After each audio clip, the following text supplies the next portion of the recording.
Hello and welcome to another episode of the Cardio Seeds podcast. And I'm your host, Dr. Svetlana Shimon, CEO of Cardio Seeds. And before we get started today with our next guest, I have a quick announcement to share with you. I'm thrilled to share my new books for women physicians. One is titled Resilience in Scrubs, Thriving as a Woman Resident Physician. It's now available on Amazon in both Kindle and paperback formats. And the second book, titled The Woman Physician Survival Guide, Thriving from Residency Through Retirement, coming in October 2024 from Healthy Learning. These books offer practical strategies to help women physicians excel and thrive at every stage of their career.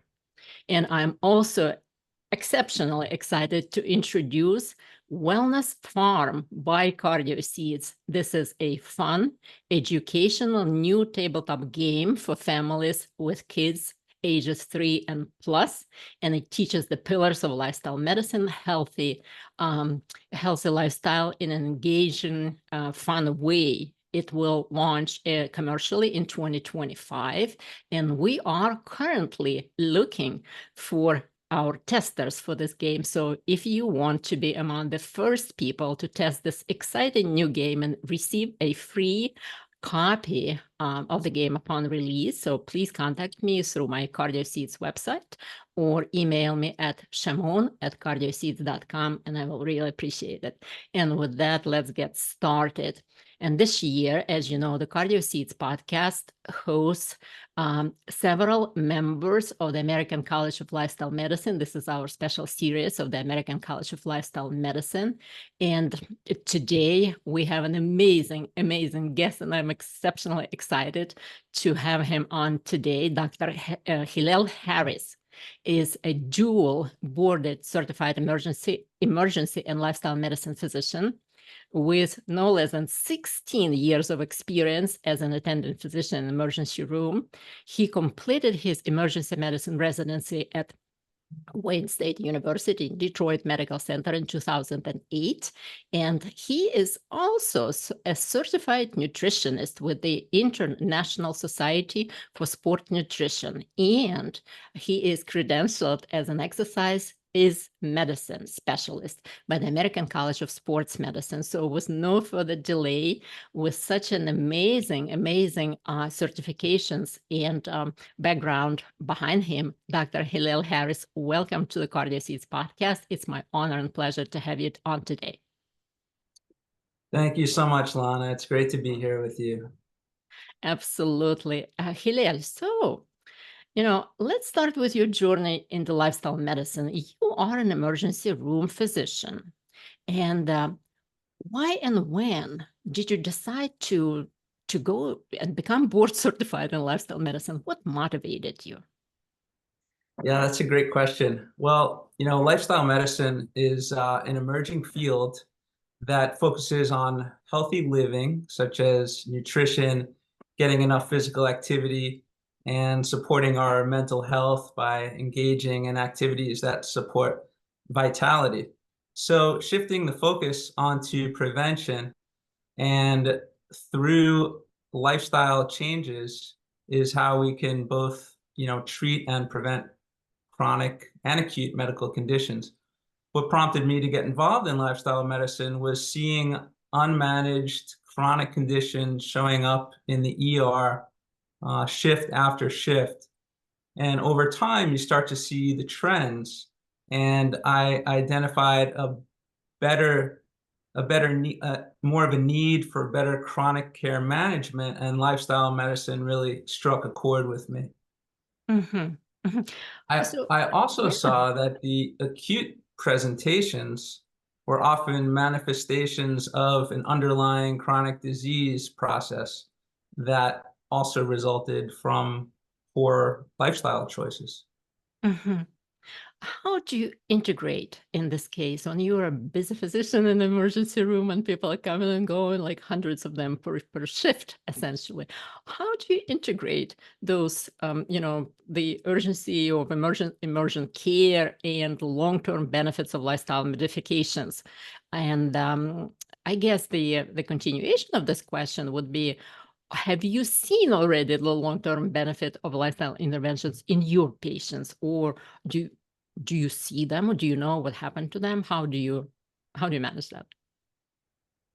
So first and foremost, I take care of the emergencies.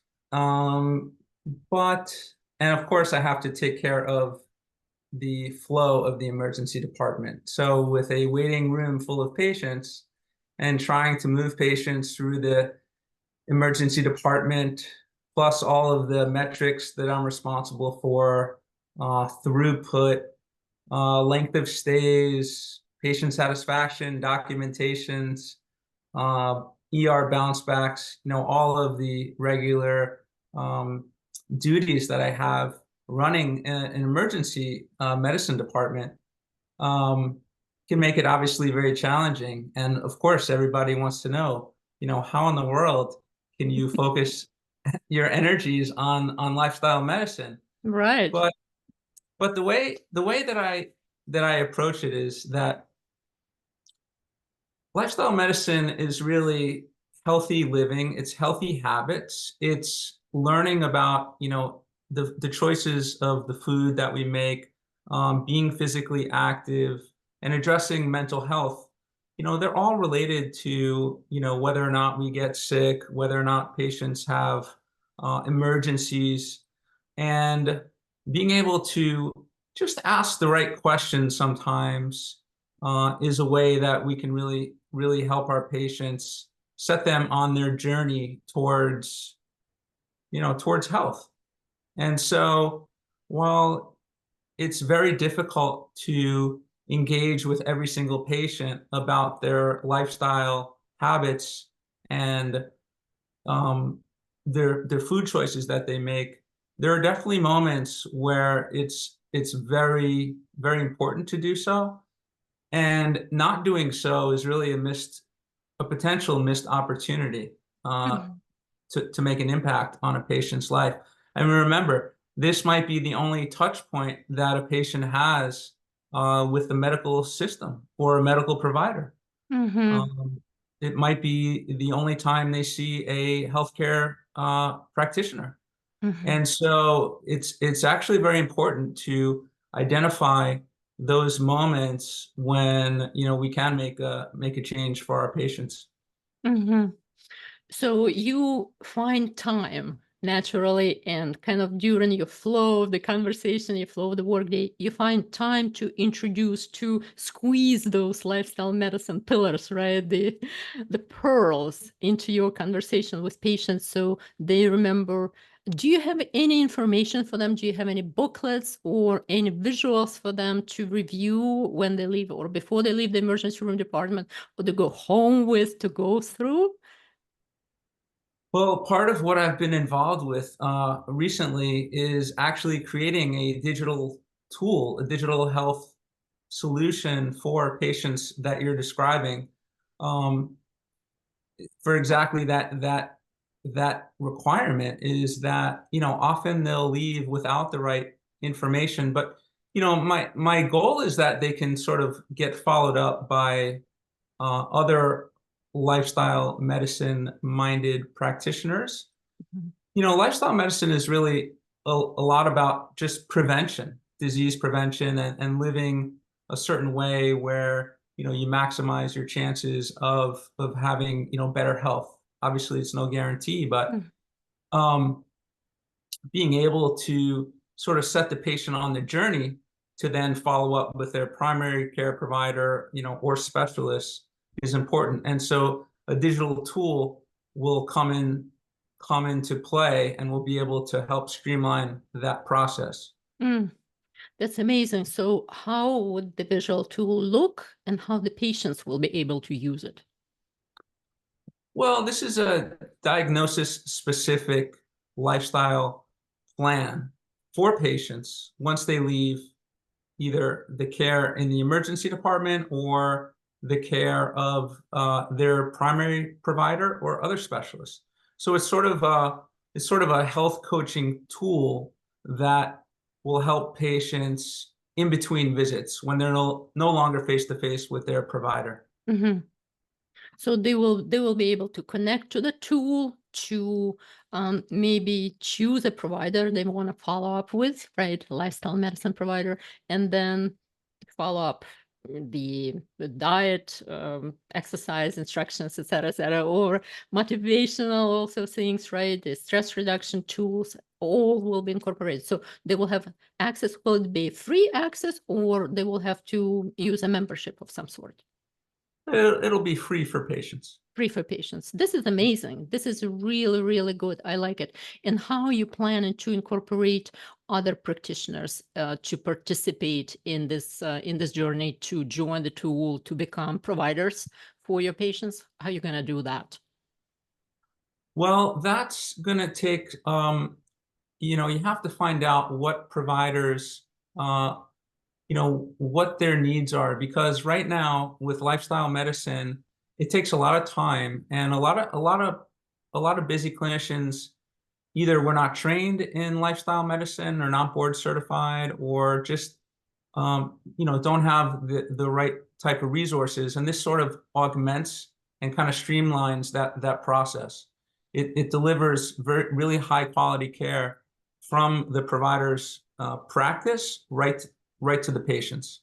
Right to the patient. And providers will be nationwide, and they will be all over the place. If the person lives in Florida, but like somebody in California, can they schedule a virtual appointment with a California lifestyle medicine provider, for instance? Well, at this point, it's mostly digital, so it's not quite. It at some point down the road, yes, but for now, it's a digital tool. Got it. Okay, wonderful. Let's start to some other things that you do, right? You use literature, right, to validate use of lifestyle medicine in your patients. What literature do you like to use to treat your patient, to incorporate those pearls of wisdom, and to maybe refer the patients to, so they can read at their own time? What literature, what evidence-based literature is there? One of my favorite studies and resources are the exercise recommendations for certain chronic conditions or disease processes. For example, the benefits of exercising outside in nature versus exercising indoors are different. And there's plenty of studies that show that even just looking outside at nature and seeing a green space actually has health benefits. And so taking all the studies that have been done on exercise, and everything from chronic back pain to cardiovascular benefits of leading an active lifestyle. There's a lot of research out there, both on exercise, so exercise is medicine, and obviously on nutrition, food is medicine as well, and addressing the mental health component as well, having ways of de-stressing and managing stress. Some of the latest research on cardiovascular disease. I saw a study that came out recently on, I think it was anger and the lack of the ability of the circulation to relax is a risk factor for heart disease and heart attack. This is my specialty. I talk and publish a lot on this specific topic. Yeah, we can chat about it, but you're absolutely right. Stress is a major risk factor for chronic disease, including cardiovascular disease of all kinds. So you probably, what you see in your emergency department, the contingent of the patients is probably affected by stress, either directly or indirectly, and it kind of weaves into the pathophysiology with the cascade, as you mentioned, neurohormonal cascade, and triggers all kinds of, from inflammation, pathologic processes, from inflammation to inappropriate behaviors, et cetera, which really over time create milieu for chronic disease, including cardiovascular, heart attacks, heart blood pressure, et cetera. So yeah, this is cool. This is really cool. So in your experience, let's address critical gaps in knowledge or practice. In your experience, what are those critical gaps or challenges in combining, specifically combining emergency room with lifestyle medicine? And how would you like to address them if you were? Well, I mean, that question really speaks to the challenges of healthcare today, really. The emergency department is part of the larger health system Mhm, where you have primary care clinicians and specialists. And while the ER is its own distinct um, ecosystem, of course, we all treat the same the same patients, really. And so I look at it as helping to set my patients on their lifestyle medicine journey. But, really what we need are more lifestyle medicine clinicians to help our patients.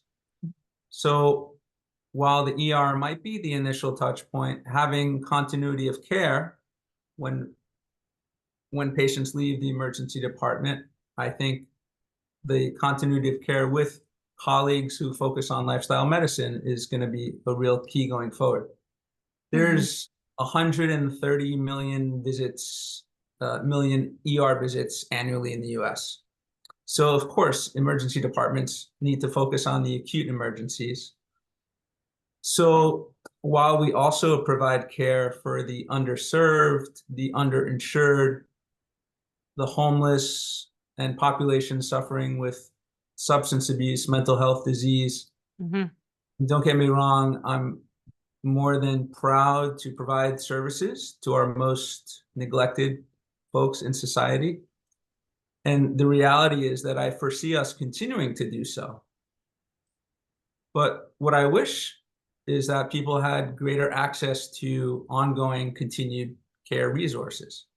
Mhm. Resources in the EDs, in the emergency departments are limited. It would be great to spend more time talking with patients, but at the same time, that has an effect. It increases waiting time for other patients. So really, it's finding the right balance, asking the right questions, and getting patients on their healthcare journey.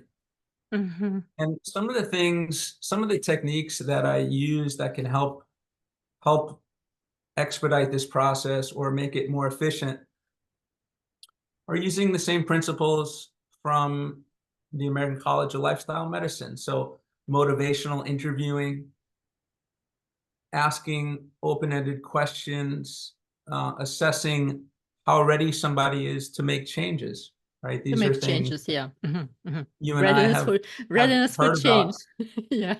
Readiness for change. Yeah, the Readiness. trans-theoretical model for Right, behavioral. right. Behavior.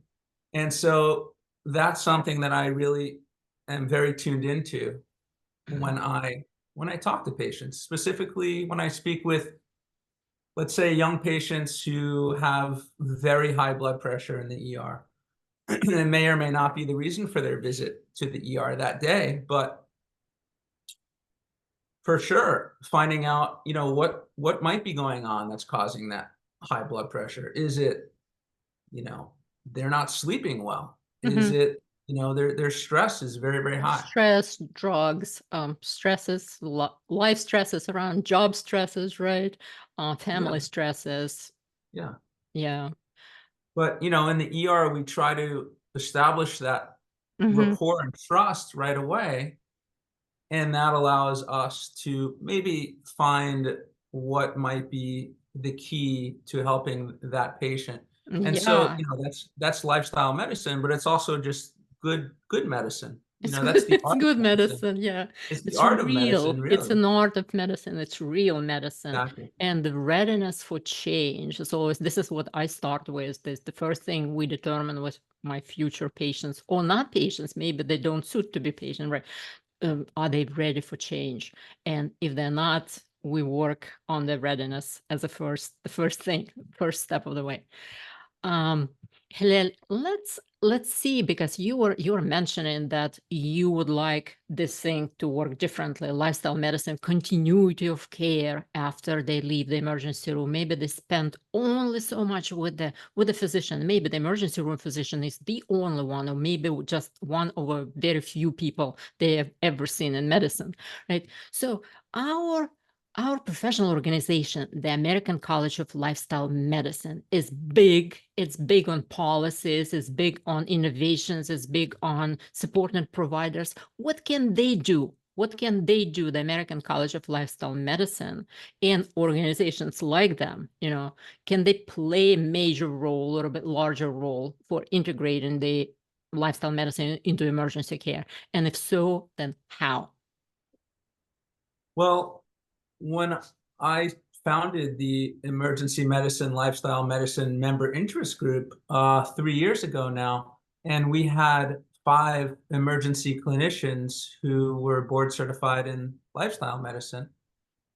And now, 3 years later, we have more than 100, Mhm. I think even close to 200. And we started with 5 members. 3 years later, we have over 200 members. So the American College of Lifestyle Medicine provides that nice framework and nice organizational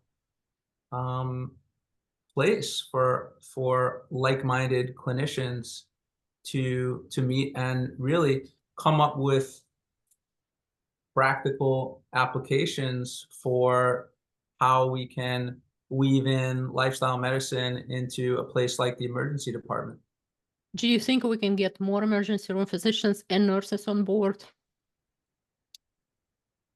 The emergency department is a very close-knit group where a lot of professionals work together, from radiology technicians to respiratory therapists to all kinds of medics and fire rescue. Of course, the mid-level providers, nurses, and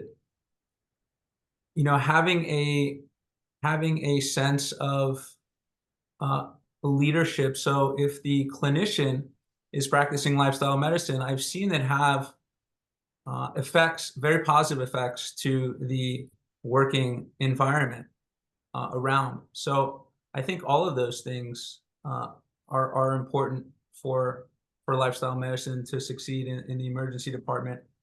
And in fact, our membership at the college is open to basically anybody working in emergency medicine, not just clinicians, but also EMS and fire rescue. Mhm. Anyone in mid-level providers, obviously, going all the way to nurses and techs. Mhm, mhm. So, I think ACLM also does a great job with providing the resources and the evidence to help guide our practices. Mhm, mhm. Do you reach out to other colleges, like the College of the Emergency Room Physicians? I don't even know what. We have the American College of Cardiology and American Heart Association. So, we have members of our member interest group in cardiology who are really very active members of those 2 professional associations. Me too. I mean, I am on board with both. But the thing is that, do you guys reach out to your professional organization or organizations, if it's more than one, to let them know about lifestyle medicine as a thing that it exists? Yeah, we haven't really done too many formal outreach to, for example, the American College of Emergency Physicians, but definitely on the horizon. Remember, this is all in its very, very infancy right It's an now. infancy, yes. But that would be one of our goals for sure, is to have that Yeah, because cross-pollination. we had several cardiologists, and the current president, Dr. Beth Freight, is presenting at the annual American College of Cardiology last year. Or this year, actually. Yeah, Dr. Kaushik Reddy presented, Dr. Beth Freight is presented, Kate Collins. Yeah, so you mentioned, so I want to switch gears a little bit and Sure. go to self-care and burnout prevention for providers, for I don't like the word providers, for doctors, for nurses. As a physician who is working in this high stress environment, and you already mentioned this is like a close-knit kind of environment, close-knit group of people. Do you apply principles of lifestyle medicine to your own self-care and burnout prevention? And do you talk to other people about this, your colleagues perhaps? No, that burnout is very real, especially in emergency medicine, as it is in multiple healthcare professional fields, and it really does exist at every level. ER physicians are definitely burnt out, so are mid-level providers and nurses and support staff. Well, I think part of the problem is we're asked every year, feels like we're asked to do more with less. Mhm. You know, 10 years ago, we had stronger nursing staffing ratios, and those have been smaller. But one of the areas that I like to focus on is the intrinsic purpose of what we do, what you do, pretty much what all of medical professionals do every day, which is finding the purpose to care for our patients. And sometimes that is a feeling that will happen if you're lucky, once in a shift. Sometimes it'll happen once in a week or once in a month. But that feeling, that intrinsic feeling of satisfaction, of purpose, I think is a way of combating provider burnout. The emergency room specifically tends to be sort of a very thankless kind of field of medicine. Expectations are very high. Sometimes we're looked upon differently by other specialties, and most of it is because a lot of specialties don't really understand exactly what we do. But so yeah, being able to have that feeling of purpose is one way. So that's an intrinsic way. And there are other things also. And so your question about what do I do Mhm. to mitigate burnout and self-care. So there's two things. So there is the ability for a hospital system or emergency department or leadership to be sensitive to providers' mental health, to their everything from their schedules, creating plenty of downtime in between ER shifts. ER is a 24/7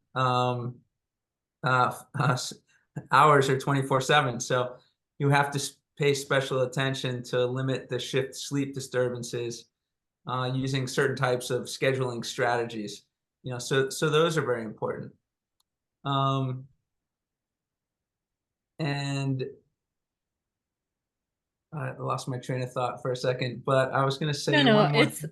it's okay because we Oh, it's yeah. it's it's that you don't get a lot of thank yous from patients or other members of your, I would say, staff. In the ER itself, we do tend to get some recognition from nursing and medics and techs. And Mhm. so we have this very small group of this very small bond between nurses, medics, and we'll talk about good saves, or we made the right decision here. But those things really go unnoticed by anybody outside of that little small working group. And so Sure. I think all of those things really are ways to combat burnout. And but I also wanted to say, there's the moral injury, which of course I know, Lana, you specialize, and you've talked many times about the moral injury. But feeling the pressures to, Actually, see don't more like the term patients. moral injury. I don't like burnout. But You burnout, don't like in the my term? opinion, well, I think there is no ideal term for this, what's happening in medicine, because it's so multifactorial. But I think burnout kind of encompasses that, because in my opinion, moral injury kind of points the finger to not to the perpetrator, or not to the system that perpetrates that, and only points finger to one aspect of it, moral aspect, not physical aspect, not societal aspect, not professional aspect, one moral aspect. So that's why I kind of dislike, or I think the term moral injury is much narrower than the term burnout in healthcare. So yeah. Yeah. I have so much to say about this. I Me have two too. more Yeah. things I want to say. But the burnout, I think also, uh, one of the sources of burnout is having to, perform and see more patients and have, metrics and do your documentation and, decreasing lengths of stays and all, Right, all of right. those all of those metrics that we're accountable for. Um, and also, one thing that I love about lifestyle medicine is I also feel that practicing lifestyle medicine does combat burnout for me, because Hmm. it speaks to a deeper calling to where I can potentially start a patient on their journey towards better health. Hmm. And if I can start that in the emergency department, that is a a technique that really speaks to me, and I also think that combats burnout. So what am I getting from you is, number one, let me just see what I wrote here on the piece of paper. So focus on your purpose, right? As a physician, then say thanks. Say thank you to everyone, including your patient, right? And would be nice also if everybody remembers that. If the patients remember to acknowledge what doctors do for them, it would be a much better world out there. And so for one another, for your colleagues, including the nurses, you say thanks, you give high five, you encourage, you then better schedule. If the administration can do anything for you and support you in better schedule and better, perhaps thinking about sleep, removing that factor of sleep deprivation. I understand it's not quite possible to remove sleep deprivation from a shift work completely, but there are certain techniques and certain tricks to minimize the shift work, sleep deprivation, and you probably know all about it. And I think that they need to help. They need to help you with that. I was actually, when I was doing the research for my new book, I was reading about the emergency room residents, the level of burnout for the residents, and I was stunned. It was like above 70%, something like that last year. And they say that a lack of control and the sleep deprivation were some of the major factors. But that's for residents, so I guess you get a little bit more adapted to the situation when you start working, when you work so many years as you are, when you are the head of the emergency room department, et cetera, et cetera. Let's talk about the technological innovations. I'm again jumping the topic a little bit, but the technological innovations, one of the things that you are doing, that self-care tool or lifestyle medicine tool, but what are other technological innovations in emergency room, that such as telemedicine or wearable devices, or enhancing the practice of lifestyle medicine within the emergency room, that can potentially improve patients' outcomes? Yeah, I think that the emerging technology is great. Obviously, telehealth has been in practice for a while now. Um, but mostly telehealth is great for patients once they leave the emergency department. In terms of the current emerging technology, wearables have been very popular. But my only concern, and I think what needs to be addressed with wearables, tracking devices where patients can monitor their heart rates and their, oxygen levels. So those things are great, but it really doesn't mean that they're addressing their underlying lifestyle issues. And it doesn't really encourage them to, change lifestyle behaviors.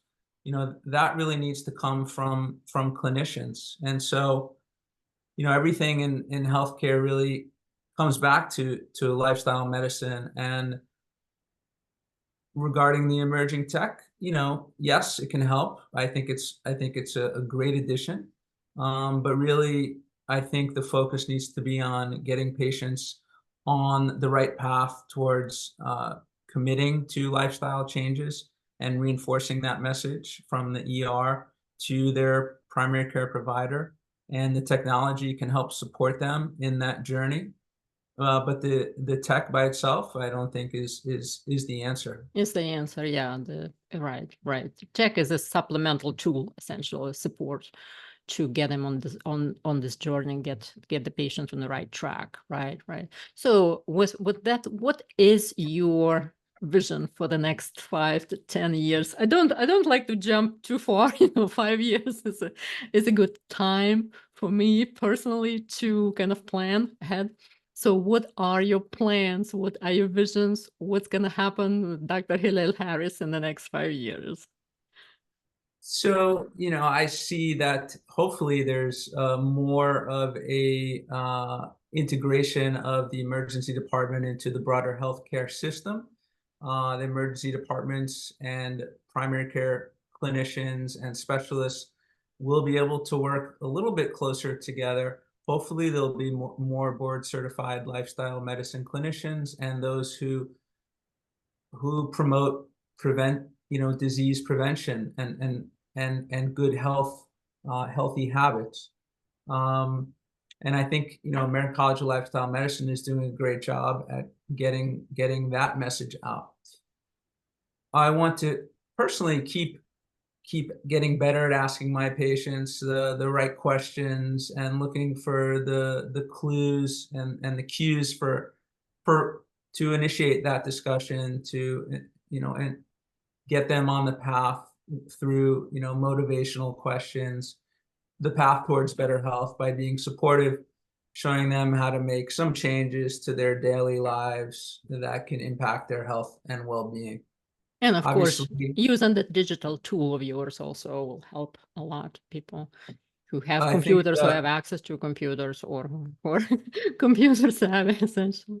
Maybe yeah, not, if you I think make the it right right. digital health tool will be able to help streamline this process, saving providers time and helping providers promote healthier habits and healthier lifestyles. Mhm. I think it'll hopefully make it easier for patients and providers alike. Mhm. I think that the energy around lifestyle medicine, especially through American College of Lifestyle Medicine, the emergency medicine member interest group, all of these things seem to be growing rapidly, Mhm. picking up some traction, which is great.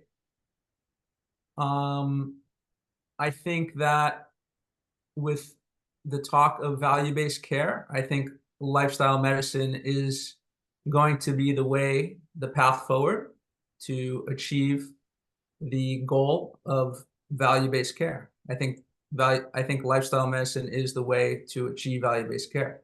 Mhm. Disease prevention, management through lifestyle changes obviously costs a whole lot less than hospitalizations, medications, and procedures. Plus, the quality of life can be really great with lifestyle medicine. Mhm. This is a great way to wrap up our conversation today. If you had like one message for your colleagues in the emergency room department, or your colleagues, in medicine in general, and your patients, what would that message be?